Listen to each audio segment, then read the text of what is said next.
Coucou tout le monde, bienvenue dans ma nouvelle vidéo. Aujourd'hui ça va être une tarte tatin sans beurre. Je vous mets la liste de tous les ingrédients ici et n'oubliez pas que vous pouvez retrouver ma recette également entièrement écrite sur mon blog. On va commencer par placer la farine au fond de la cuve de votre robot.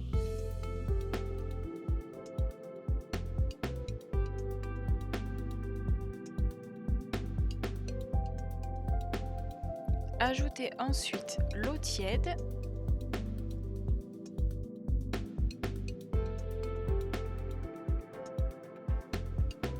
Puis ajoutez l'huile de noisette.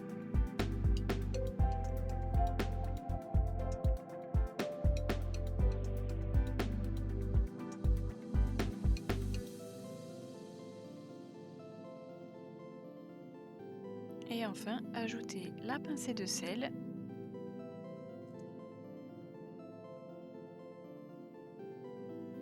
Une fois tous vos ingrédients dans la cuve, placez votre crochet pour les pâtes, en forme de K par exemple. Commencez à vitesse minimum et allez jusqu'à la vitesse 2 pour bien pétrir votre pâte.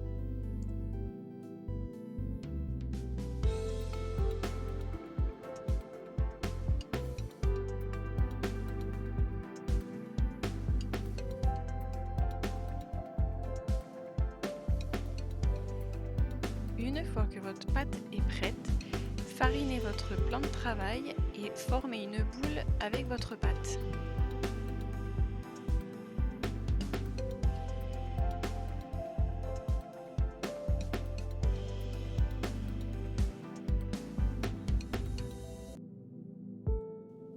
Une fois votre boule formée, filmez-la et laissez-la reposer environ une petite demi-heure au frigo.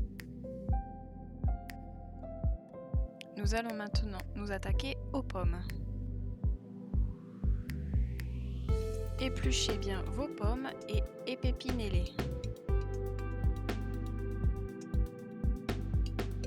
Vous pouvez utiliser un coupe-pomme, ce qui vous fera gagner du temps en enlevant directement le trognon et couper vos pommes en quartiers.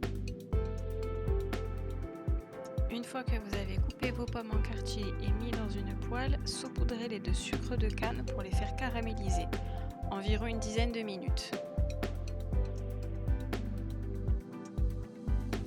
Pensez à remuer de temps en temps pour bien répartir le sucre sur les pommes.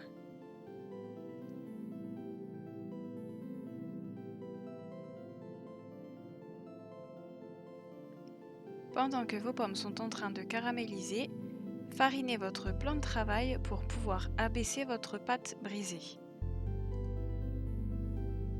Il faut qu'elle soit bien abaissée pour éviter qu'elle fasse trop épaisse à la cuisson.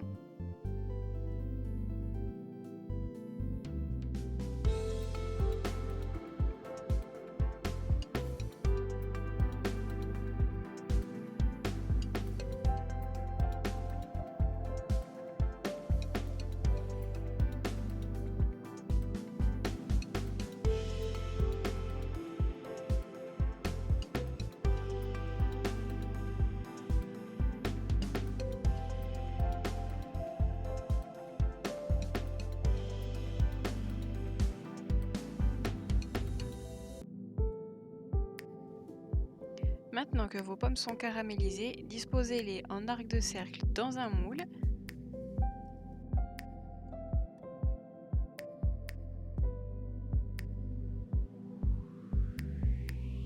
Vous pouvez très bien les mettre comme ceci ou en vrac, comme vous voulez, c'est vous qui choisissez comme vous voulez faire la disposition de votre tarte.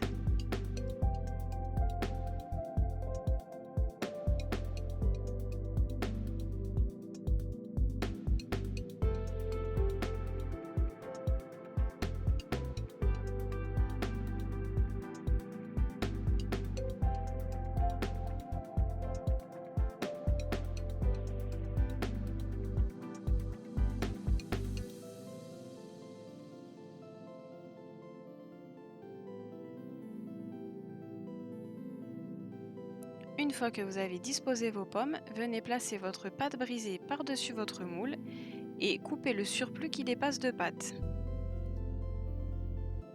Une fois que vous avez coupé ce qui dépassait, vous enlevez le reste.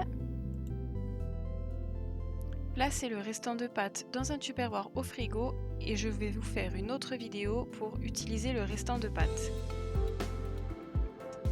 N'oubliez pas de faire un petit trou au centre de votre pâte pour laisser s'échapper la vapeur.